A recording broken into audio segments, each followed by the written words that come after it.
Hey guys, welcome back. Orabomb here, bringing you another one of our live tabletop matchups. We're actually playing our Lost Thunder decks today. Today, we're actually going to be playing 2 of the top 8 decks that did well in our recent Japan tournament. I'm actually going to pull up the names of the owners of these decks right now. We're playing Blacephalon, just straight Blacephalon with the Nagas, versus Zoroark Lycanroc, the updated version that plays all sorts of brand new toys. We got 3 games for you guys here today. On the left is me, of course, playing Blacephalon, while my opponent Nelson, you guys might know him from the Discord, from the streams, that's my boy, that is my legit homie right there. He is playing the Zoroark deck. So these are going to be card for card, the exact list from the tournament, and this is going to be Misaki Miyamoto, his 2nd place winning from the Japan's Tokyo League, or League Tokyo, on September 16th. So these are going to be all the cards that we're getting in the Lost Thunder deck list. And then my opponent is playing Yosoki Kato, sorry if I'm mispronouncing those names, his 6th place Zoroark Lycanroc list. I figured that I'm going to take all the decks that I find pretty interesting out of the top 32 and just kind of randomize them and pair them against each other, and these are the 2 that got paired up. So I'm going to be going first.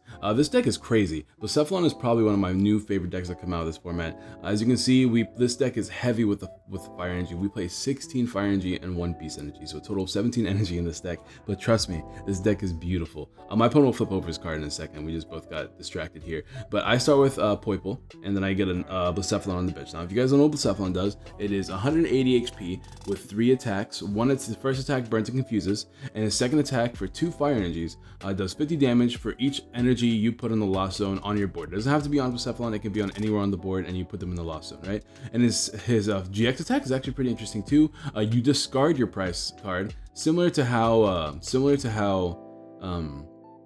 Kartana is, where you discard it, or where you put in your hand. This one you discard it, but if it's an energy card, you put it directly. You can attach it to any Pokemon on the board. Now my opponent is starting with that Ditto Prism. Now Ditto Prism is a beautiful card. Most of the decks that play any sort of evolution decks will be playing a Ditto Prism. It acts like a 5th basic, and in this case, since you play so many stage 1s in this deck list, it's just beautiful. So it's 40 HP and it can evolve into any stage 1 Pokemon that you desire. So there's Lycanroc in this deck, there's Weavile, there's Magcargo, there's Zoroark, of course. So there's a lot of Pokemon this Ditto can evolve into. So it really is a nice card to have in this deck list. So he got an S-Ball, got himself a Zorua. And once again, I do want to give a huge shout out to the sponsors at Guardians Gaming. Go check them out in the link in the description if you're looking for codes. They will be selling some Lost Thunder codes soon if they're not already. He is attaching a unit energy to this thing, so he can attack.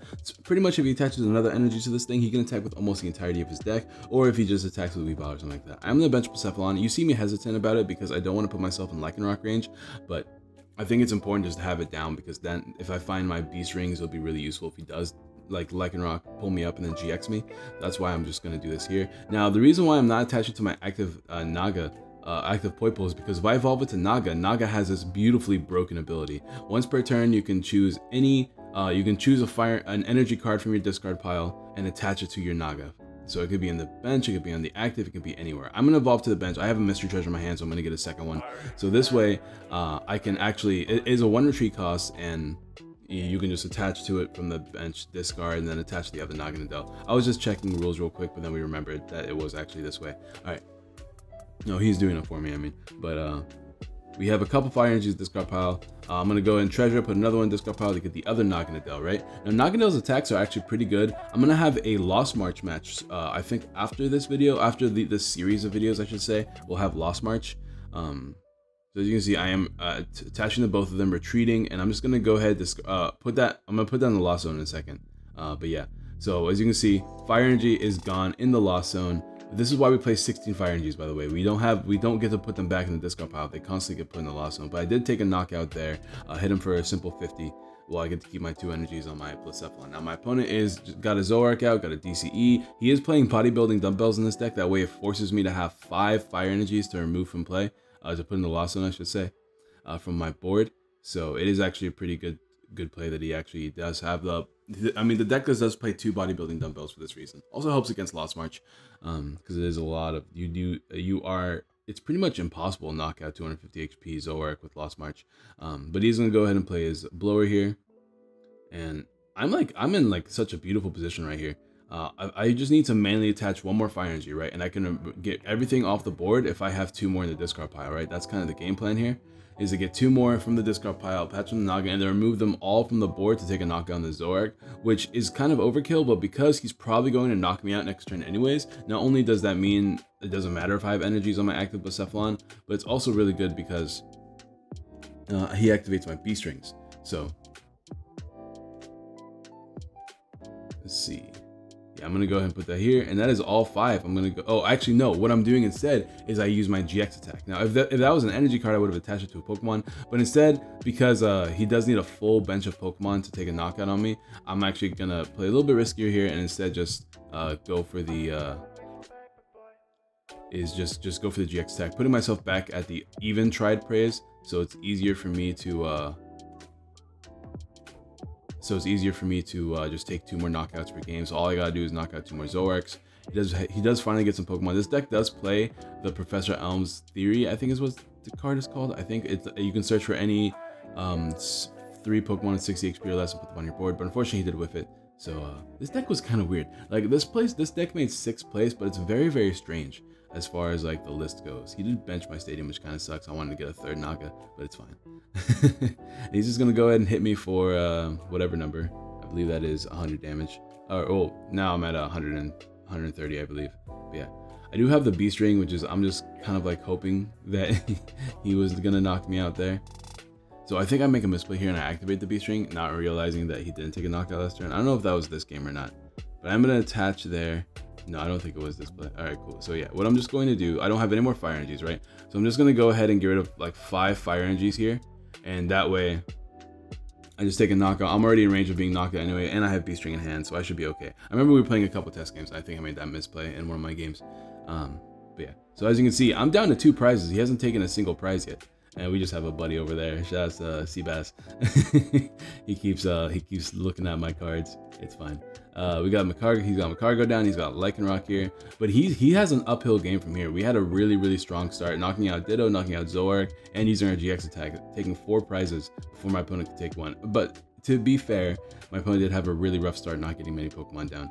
He is judging me again. He gets me a Fire Energy and a Guzma, so I can Guzma up any baby, I guess. But I don't want to do that. I'd rather just knock out a GX here for game. So that's going to be what I kind of try to do. I can knock out Lele, right? All I need is 4 energies on board, which means these Nagas, if I can put 2 more energies in my discard pile with Naga, or maybe like even top deck a B-string or something, then I do win the game because I have Guzma in hand.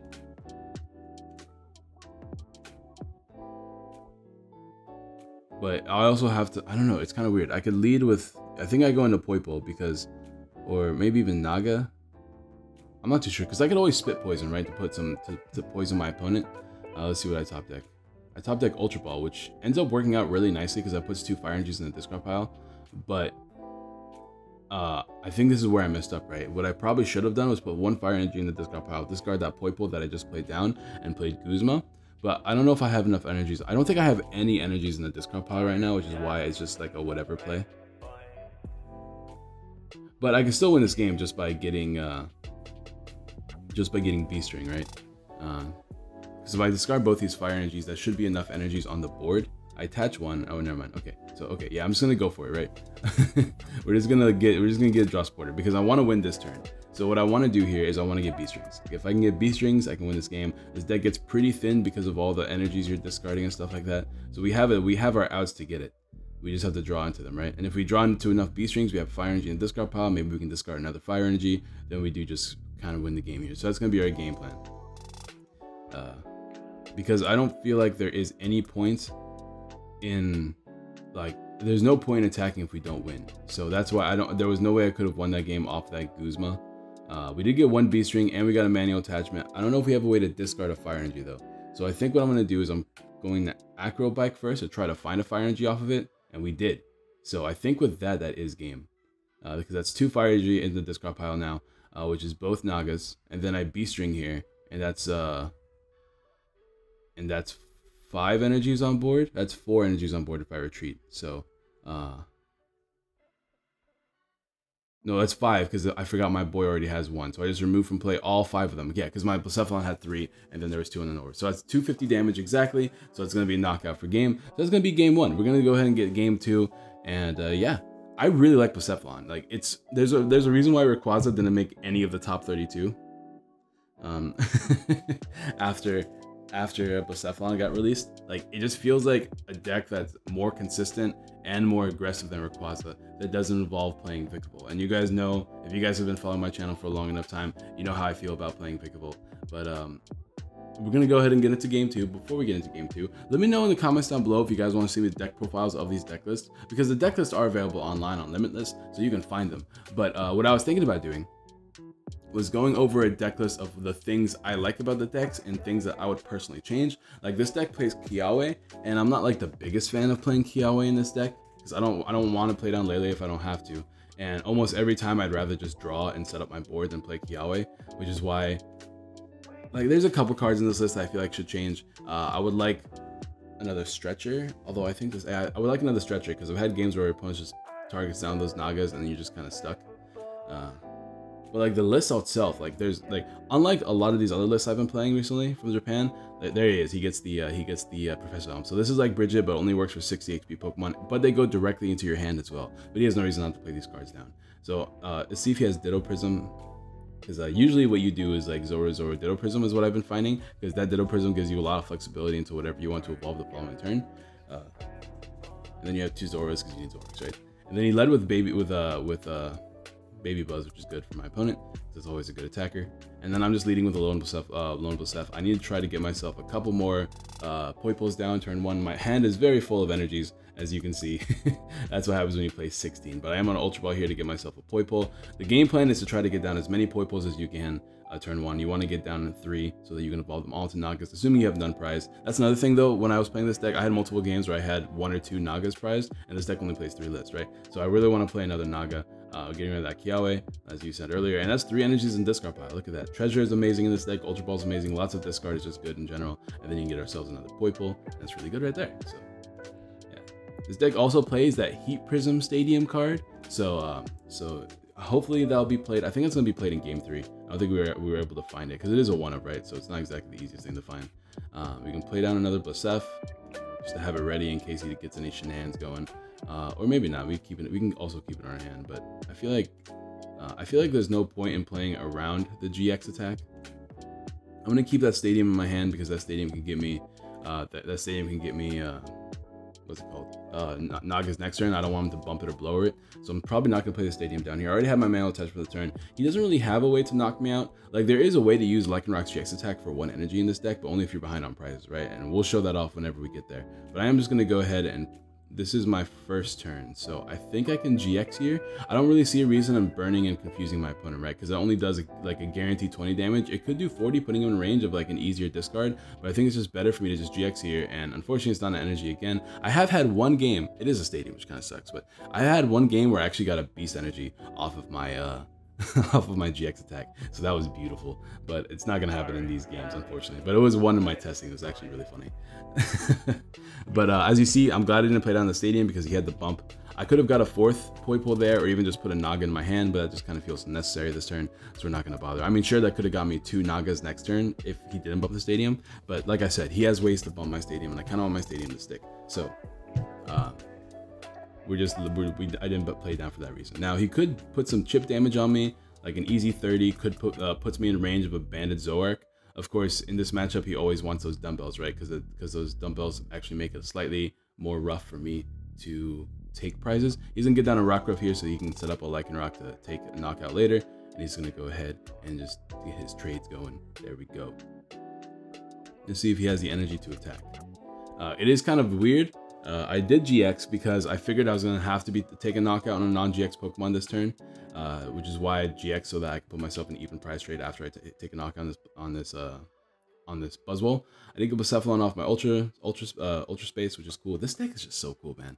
It actually really is. I haven't fangirled over a deck this hard for a long time.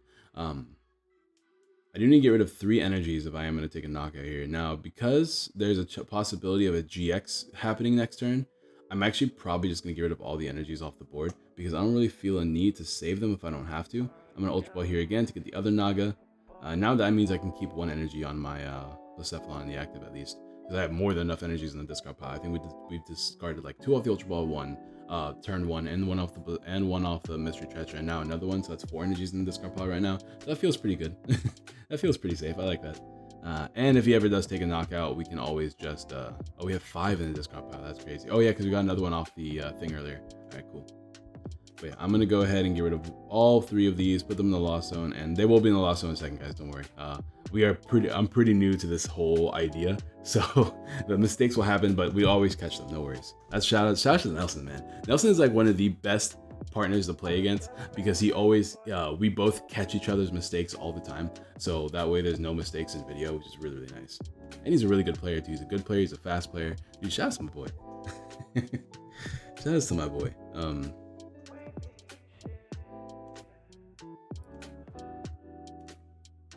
All right, let's see what he does here. He did do his double trade. Because we did take prizes, he could actually Lycanroc me up here if he gets the counter gain, and then take a knockout with Lycanroc. So that's pretty cool if you can pull that off. Counter gain, if you guys don't know, is a tool card that means you can attack for 1 colorless energy less if you're behind on prizes. And yeah, here's where we catch the fire energy play. There it is. So those 3 go in the lost zone. He's gonna judge me here though, which is, you know, I mean, Zoroark playing judge is pretty good. This deck does play 4 judge. Alright, let's see what he can do here. Because unless he plays like Kukui Stadium, he can't knock me out with Zoroark, right?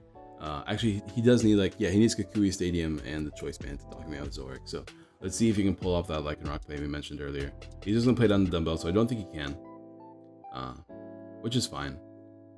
He's gonna go ahead and hit me for the beautiful 100. And it is my turn. Let's see what we can do here. We can attach again to the active just to get a damage off this turn at least. Oh, we can't be. Here's the play with the B-string. Yeah, here's where I was expecting him to take a knockout. I was like, yeah, he's definitely taking a knockout this turn. But I'm gonna go ahead and play down my Lele. And I was thinking, I played that B-string and I don't want to get rid of it because he's probably taking a knockout next turn. So in my head, I was just like, fine, I'll just grab the Cynthia for next turn. Overall, this is just a bad play. I made that misplay with the B-string thing, not realizing he didn't take a knockout. Because in my head, I was like, I was in my headspace, right? Because this is very late in the day for me when I came over and like played this game. So by the way, we did play this at Heroes Collectibles. So huge shout out for Heroes Collectibles just for being an awesome store. If you guys are ever in the, I think it's like Houston, I forget what area of the world it is, but it's like Houston area, right? It's like past Houston. If you guys are ever in that area and want to meet up at Heroes, that's where I'm meeting up Nelson's like pretty much every other week. It is very far from me. It's like an hour-and-a-half drive, but it's like kind of worth it if I get these really good games to record.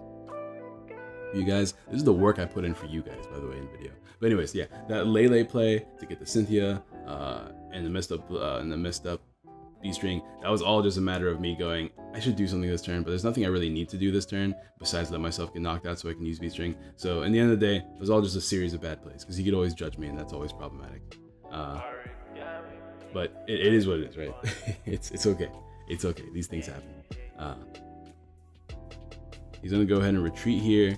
What he's gonna do is actually a really cool play, right? He gets the counter gain and he gets Lycanroc. He pulls up the undamaged Blacephalon, and then he GXs the Blacephalon for knockout like a boss. Like this man this is a really, really cool play because he doesn't even have to attach to the Lycanroc this turn to get that play off. Now he can just attach to like a different Zoroark or something. Yep, there we go.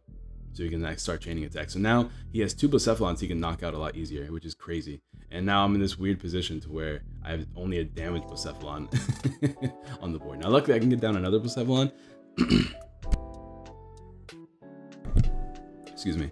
And I have B-strings in hand, right? So I can always B-string to a different Blacephalon. Oh, excuse me there. But I'm trying to think if it's worth going to the active or I can just retreat and knockout, right? But I need 4 energies on the board, which means I would need like 2 B-strings or like more manual attachments in order for me to be happy with that.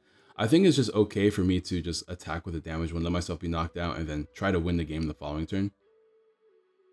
We can get Blacephalon here, and we'll go ahead and B-string. We do have a manual attachment. I looked through the wrong thing. We do have a manual attachment in hand that we could use to put down on our undamaged Blacephalon on the bench, which means that's another manual attachment away from being ready to attack next turn. And we have another energy in the discard pile. We want to get down more in the discard pile, so hopefully we can find some like Ultra Beast, or not Ultra Beast, some Ultra Balls, Beast Rings. We just want more energies on the board. That way I can blow up this thing and have enough energies to blow up another thing next turn without any need to do any shenanigans, right? We can probably even put them all on Blacephalon and feel safe doing so. We did get the Beast Energy. It is unfortunate that I attached for this turn, but I do have Ultra Ball to discard these Fire Energies, which is I have 3 energies down there now, and I can just grab nothing with this. Maybe I can grab like another Blacephalon, I guess, just for the sake of having it in hand. Or a Poipole. That feels like it doesn't really matter what I grab here, because my Naga is prized again. Every game I've had a Naga prize, by the way, guys. Just want to let you guys know that. But I'm going to go ahead and put those from the discard pile, attach to the Nagas, and then just remove from play all 4 of them, 2 in the active and then the 2 on my other Nagas. And that leaves me with 3 energies on board. Manual attachment next turn. There is at least 1 more energy in the discard pile, right? So that should be enough for knockout if I can just put in, I think like 1 or 2 more in the discard pile. We'll have to see here, or because we have the Beast Energy, right? We can also just win the game with Guzma as well. If we have the Beast Energy, we only need 3 energies on board because the Beast makes it 180, so we can knock out Lele. I know we have Lele in hand, so we can just Guzma. We can Lele and get Guzma, which is cool. And I think we just win with that, actually. Yeah, so we win next turn if he doesn't judge me, because we have the Beast Energy and we have the Lele for Guzma. So no matter what, we win this game. As long as he doesn't judge me, and he didn't judge me, so he has no way to pick up Lele, and he can't knock out 2 Blacephalons at the same time. I guess he could knock out the one with energies on it, and he can always just knock out a Naga too. That could be problematic. And then he'll put me out of, I mean, if he knocks out Naga, I'm still in Beast Ring range, and if he knocks out Blacef, I'm no longer in Beast Ring range. I'm just letting him know how many energies I have in discard pile. Right now it looks like I only have 1.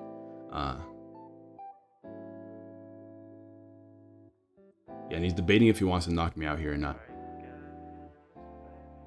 It looks like he just does. So I should win this game. I do remember that it was like a thing I didn't realize I could do because of the Beast Energy.